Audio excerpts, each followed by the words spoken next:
One of master action photographer Tim Kemple's favorite quotes goes, "Story is always king." To him, this best describes one of the many ingredients required to find success in the world of extreme sports photography.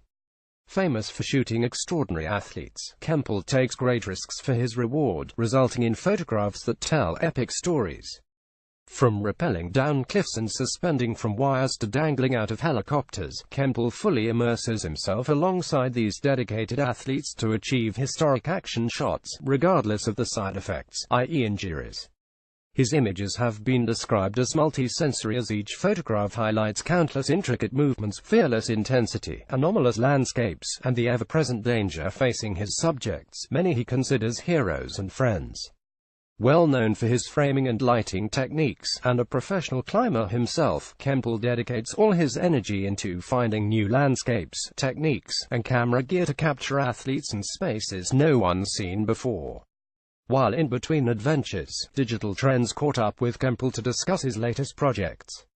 Talking everything ranging from ice climbing alien-like caves to overcoming injuries during shoots, he also shared a bit about the latest in off-camera lighting gear and how combining storytelling and tech is the future of extreme sports photography.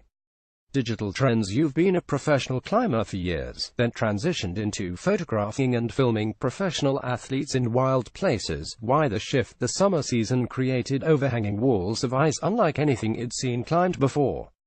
Tim Kemple: I grew up in New England and was drawn to photography and film as a way to share my adventures from road trips across the country I used to take with friends. Back then, I shot slides not because I had visions of having my work in print, but because I could load up a slide carousel and tell stories about climbing, skiing, and the new friends we met along the way. In hindsight, I think I've always been a pretty quiet person. I'm an introvert, so photography and film have become my voice.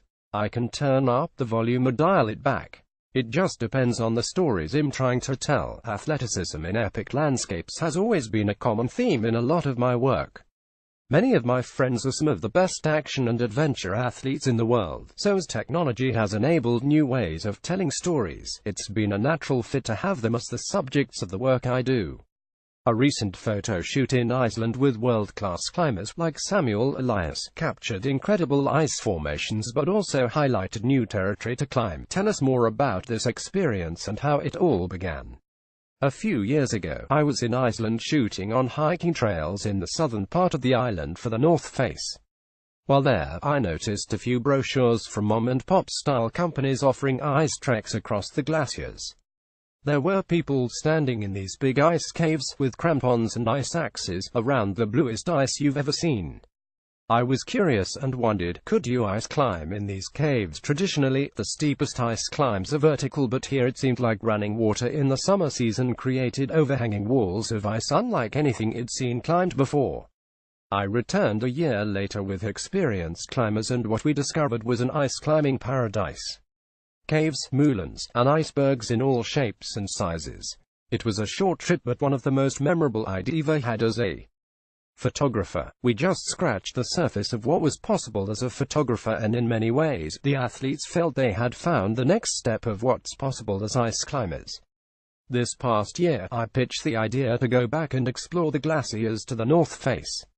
We needed a solid team of experienced climbers and more time. The project was approved. Once you received the green light to explore this new frontier, you suffered an accident on location. What happened and how did you work around your injury? We had perfect weather and a team of athletes, but on the very first day of shooting, I took a fall on the glacier and broke my ankle. I was devastated. Here I was, back in the place I'd been dreaming about, with a group of strong athletes and perfect weather, unable to walk without crutches and probably needing surgery. My stress and disappointment quickly turned optimistic, though. The day after the accident, the crew loaded me up in a sled and dragged me to a location along a frozen lagoon. The next day, the spikes for my crutches arrived, which meant I could walk one-footed on the ice. How did you physically maneuver yourself to get the shots in a way? My broken ankle gave a common goal for the climbers to rally around. With each day, I learned how to best move around with a combination of crawling, crutching, and being pulled in a sled. It was far from glamorous, but I'm so proud of the work we produced. It may not have been the way I had envisioned it, but we were slowly getting the photographs I'd been waiting so long for and had been so excited to capture.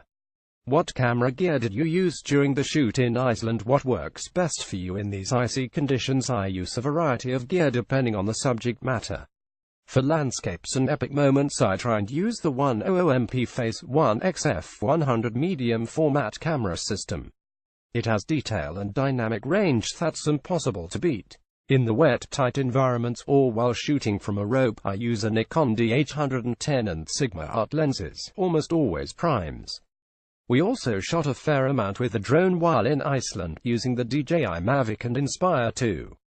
Switching gears and climates, tell us about your recent sports photo shoot in Mallorca, Spain with extreme climbers who were ropeless and 50 feet above the ocean. What were the goals of the project and most memorable moments? I couldn't turn down the opportunity, even if I still had a busted foot. Right after my Iceland project, I flew to Mallorca, Spain to shoot with the new Profoto B1X flashes. I'd been using Profoto lights my entire career, and when the brand offered me the opportunity to try them out in one of my favorite places, I couldn't turn down the opportunity, even if I still had a busted foot. I wasn't sure what Profoto was going to say when I showed up with a broken ankle, but they were super supportive, and in the end, it didn't slow us down one bit. The goal of the shoot was to combine the ability to use flash at high shutter speeds with creative and unique angles of the climbers, who we tasked with climbing ropeless over the ocean with nothing but the salt water of the Mediterranean to catch them if they fell. During the shoot, one of the highlights was setting up a zip line to get us an angle that was about 20 to 30 feet away from the wall. Crazy. Speaking of lighting, what are your thoughts on the evolution of camera lighting technology? What features do you like about the Profoto B1X units? Camera lighting has evolved rapidly the last few years with advances in technology. For me, as a photographer that shoots lots of action, the biggest advancement has been the speed at which I can sync the lights with my camera. The new Profoto lights are using high-speed sync technology that allows you to shoot whatever shutter speed you want, up to 14,000th of a second, and still capture the flash in your frame. It wasn't too long ago that flash syncs were 160th of a second. Finally, you've added VR technology and 360 content for Jaunt VR to your creative tool belt. What role do you think this technology and future tech platforms will play in extreme sports photography? We live in such an amazing time if you're a creative or artistic person. There are so many outlets to tell stories, and they each have a unique look and feel. I've been shooting 360 VR for the past few years, and if you can get someone to sit down behind a set of goggles, you can't find a more immersive way to tell a story. It's nuts. I think technology by itself inspires the unseen in photography and film, but that's fleeting. Now, if you can use tech and combine that with great storytelling, you can create art that stands the test of time and can be the foundation for the future of film and photo. Story is always king. Currently, you can find Kemple walking 100 miles along the White Rim Trail in Canyonlands National Park. According to his Instagram page, it's far, it's hot, it's strenuous, it's damn near impossible according to certain park ranges. It's also liberating, beautiful, fulfilling, and get this, fun, if you let it be. For more information on Kemple's latest work, adventures, and bookings, head on over to his website.